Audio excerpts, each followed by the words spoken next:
पहला क्वेश्चन है कि अपोलो 11 मिशन के दौरान नील आर्मस्ट्रॉन्ग चंद्रमा की सतह पर कितनी दूरी तक चले थे। आप जानते हैं नील आर्मस्ट्रॉन्ग चांद पर जाने वाले पहले व्यक्ति थे जिन्होंने 1969 में चांद पर सफलतम कदम रखे थे।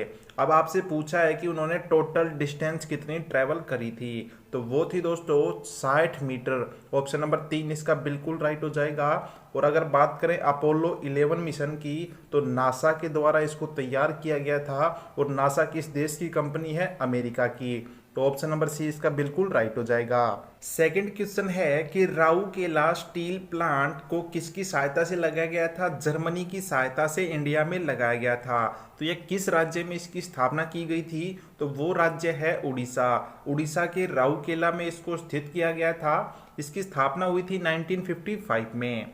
अब इसकी स्थापना होने के 4 साल बाद में राजेंद्र प्रसाद ने इसका उद्घाटन किया था 1959 में। अब आपको ये फैक्ट भी ध्यान रखना है। इससे संबंधित एक क्वेश्चन और पूछता है, जो दुर्गापुर स्टील प्लांट है उसकी स्थापना किसके द्वारा की गई थी? तो वो देश था यूके यानी यूनाइटेड किंगडम। और कहाँ पे की गई थी? वेस्ट बंगाल में। तो ये दोनों फैक्ट आपको ध्यान रखने हैं। क्वेश्चन नंबर 3 है कि संगीत नाटक अकादमी पुरस्कार से सम्मानित लक्ष्मी देवी इनमें से किस नृत्य से संबंधित है? एसएससी का टॉप क्वेश्चन है दोस्तों, नृत्य से जरूर क्वेश्चन पूछती है एसएससी।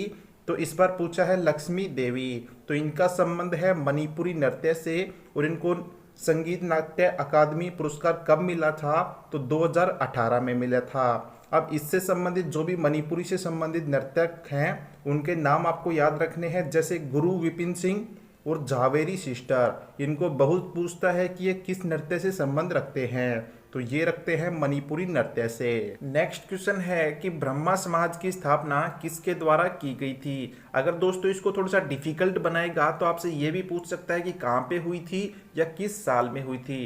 तो इसको कंप्लीट डिस्कस कर देंगे आज। इसकी स्थापना की गई थी राजा राम मोहन राय जी के द्वारा। ऑप्शन नंबर 4 इसका राइट है। और अगर पूछे कहाँ पर की गई थी? कलकत्ता में। किस सदी में की गई? तो 1828 याद रखिएगा। अब राजा राम मोहन राय से आपसे एक क्वेश्चन और पूछ सकता है कि भैया भारत के पुनर्जागरण के पिता किसको कहते हैं? तो वो है राजा राम मोहन राय। ऑप्शन नंबर 4 इसका बिल्कुल राइट हो जाएगा। कौन सा कुषाण शासक इतिहास में बौद्ध धर्म के महान संरक्षण के रूप में प्रसिद्ध है और जिसने जो चौथी बुद्धिस्ट काउंसिल हुई थी उसका आयोजन भी किया था? तो जो चौथी काउंसिल हुई थी बुद्धिस्ट की वो हुई थी कुंडलवन में, जो कि कश्मीर में मौजूद है। तीसरी की बात करें पाटलिपुत्र में हुई थी अशोक के द्वारा। अब चौथी की बात कर लेते हैं जिसको कनिष्क ने पूरा किया था। ऑप्शन नंबर 20 का बिल्कुल राइट हो जाएगा। कनिष्क को दोस्तों हम दूसरे अशोक के नाम से भी जानते हैं।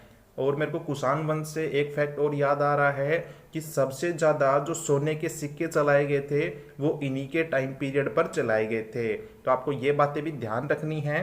क्वेश्चन नंबर 6 है कि इनमें से कौन सा केवल प्लांट में मिलता है? Which of the following is found only in plant cell? तो कौन सा मिलता है? आपको बता दूं जो सेल वॉल होती है जो कि प्लांट को संरक्षित करती है या सुरक्षा देती है, वो केवल प्लांट में ही मिलती है। अब इसके अलावा ये आपको क्लोरोप्लास्ट भी दे सकता है जो कि केवल पौधों में मिलता है, क्लोरोफिल प्रोवाइड करता है पौधों को। तो ऑप्शन नंबर 4 इसका बिल्कुल राइट हो जाएगा। अब इससे संबंधित आपसे एक क्वेश्चन और पूछ सकता है कि स्टडी ऑफ प्लांट को क्या कहते हैं? तो उसको हम बोलते हैं बॉटनी। क्वेश्चन नंबर 8 है कि विश्व बैंक के अनुसार 2020 में श्रीलंका का जो पॉपुलेशन डेंसिटी थी वो कितनी थी? तो आपको बताऊं जो भी हमारे भारत के पड़ोसी देश हैं उनके बारे में ऐसे फैक्ट पूछ लेता है। तो इसकी जो डेंसिटी थी वो थी 354 पर्सन पर स्क्वायर किलोमीटर। ऑप्शन नंबर 3 इसका बिल्कुल राइट हो जाएगा। अब इससे संबंधित आपसे और भी क्वेश्चन पूछ सकता है कि श्रीलंका का पुराना नाम क्या था? उसका नाम था सीलोन। और यहाँ की ऑफिशियल लैंग्वेज क्या है? तो वो है सिन्हाला। दोस्तों ऐसे क्वेश्चन भी पूछे जा रहे हैं। यहाँ के पीएम की बात करें तो वो हैं दिनेश गुणावर्धना जी, ये आपको ध्यान रखना है। क्वेश्चन नंबर 9 है कि 1857 का जो विद्रोह हुआ था उस समय मुगल शासक कौन था? यानी मुगल की तरफ से राजा कौन था उस समय? तो वो थे बहादुर शाह द्वितीय, जिनको हम बहादुर शाह जफर के नाम से भी जानते हैं। और यह मुगल शासक काल के सबसे लास्ट रूलर और बताया जाता है कि 19वें नंबर के रूलर थे। मुगल काल का जो स्टार्टिंग थी उसने किसने किया था, स्थापना किसने करी थी, तो वो थे बाबर। आपको ये फैक्ट भी ध्यान रखना है। क्वेश्चन नंबर 10 है कि निम्नलिखित में भारत में जो फाइनेंशियल ईयर होती है वो कब से कब तक मनाई जाती है। आपको साल ध्यान नहीं रखनी है कि किस साल का पूछा है। अगर आपको महीने की तारीख पता है और कौन सा महीना है तो आपका क्वेश्चन राइट हो जाएगा। तो दोस्तों आपको याद रखना है 1 अप्रैल से 31 मार्च के बीच में जो दिन होते हैं उसको हम बोलते हैं फाइनेंशियल ईयर। ईयर आपको कुछ भी दे सकता है लेकिन आपको तारीख याद रखनी है। जो भी मेरे साथी ईडब्ल्यूएस वगैरह बनवाते होंगे इनकम सर्टिफिकेट, उनको जरूर पता होगा कि फाइनेंशियल ईयर क्या होती है। तो ऑप्शन नंबर 20 का बिल्कुल राइट हो जाएगा। और करंट की बात करें तो 2023 को हम किस साल के रूप में मना रहे हैं, तो बाजरे के रूप में मना रहे हैं, यानी बाजरा इस साल की प्रमुख फसल है। निम्नलिखित में से किस राज्य में वांगला उत्सव मनाया जाता है। तो आपको बता दूं यह उस राज्य में मनाया जाता है जहां गारो, खासी और जैंती जनजाति रहती है। और ये वांगला उत्सव मेघालय में मनाया जाने वाला त्योहार है जिसको गारो ट्राइब के द्वारा मनाया जाता है। अब वह क्यों मनाते हैं, जब फसल की कटाई होती है तो उसके बाद में खुशी खुशी ये त्यौहार मनाते हैं और इसको हम सो ड्रम फेस्टिवल के नाम से भी जानते हैं। क्वेश्चन नंबर 12 है कि इन चारों में से कौन पाकिस्तान के पहले प्रधानमंत्री थे। हालांकि इस क्वेश्चन का डिस्कशन तो नहीं करना चाहिए क्योंकि उसके अच्छे संबंध नहीं है हमारे साथ, लेकिन अगर बाई चांस पेपर में आ गया तो आपका नंबर कट जाएगा, वो मैं बिल्कुल नहीं चाहता। तो पहले प्रधानमंत्री थे लियाकत अली खान। अब आपको बताऊं जब 14 अगस्त को ये अपना स्वतंत्रता दिवस मनाते हैं 1947 से, तो जब से प्रधानमंत्री बने थे और 16 अक्टूबर 1951 तक ये प्रधानमंत्री रहे थे। उनके बाद में इनकी मृत्यु हो गई थी। आज तक नहीं पता चला है कि इनकी मृत्यु कैसे हुई है। अगर प्रेजेंट में बात करें यहाँ के पीएम कौन है तो वो है शाहबाज शरीफ। ये आपको ध्यान रखना है। क्वेश्चन नंबर 13 है कि इनमें से कौन सा विटामिन मुख्य रूप से हमारी स्किन और आंखों का स्वस्थ रखने में मदद करता है। यानी स्किन से रिलेटेड और जो हमारी आंखें होती हैं उससे रिलेटेड कौन सा विटामिन यूजफुल होता है, तो वो विटामिन होता है विटामिन ए। ऑप्शन नंबर 20 का बिल्कुल राइट हो जाएगा। अगर विटामिन ए के साइंटिफिक नेम की बात करें तो उसको हम बोलते हैं रेटिनॉल।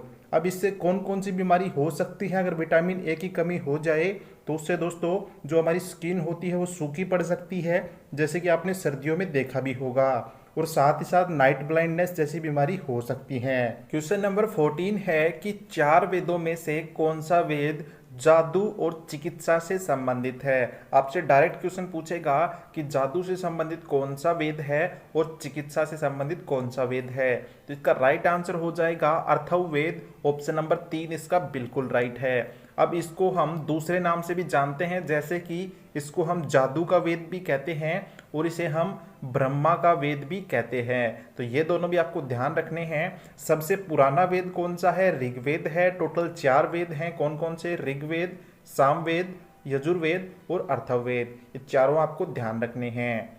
क्वेश्चन नंबर 15 है कि अप्रैल 2023 तक के अनुसार भारत में कितनी शास्त्रीय भाषाएं हैं। दोस्तों आप उनसे रिलेट मत कीजिएगा जो कि 7वें शेड्यूल में दी गई हैं। टोटल 22 भाषाएं हैं। ये उनकी बात नहीं कर रहा है, शास्त्रीय भाषाओं की बात कर रहा है। तो टोटल भारत में 6 ऐसी शास्त्रीय भाषाएं हैं। कौन कौन सी हैं आपको बता दूं। सबसे पहले तमिल बनी थी 2004 में, उसके बाद में तेलुगु, संस्कृत, कन्नड़, मलयालम और सबसे लास्ट में बनती है 2014 में कौन सी, ओडिया। तो ऐसे टोटल 6 प्रकार की शास्त्रीय भाषाएं हैं, आपको ये याद रखना है।